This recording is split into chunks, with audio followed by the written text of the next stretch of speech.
من کبیرم ای خدا، با حسرت یه قطره آب، یه عمره که دریا رو از دور میبینم تو سراب.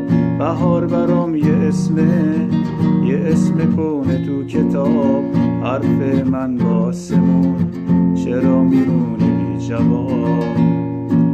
خدایا خدایا کبیرم بگو اب بباره، میخوام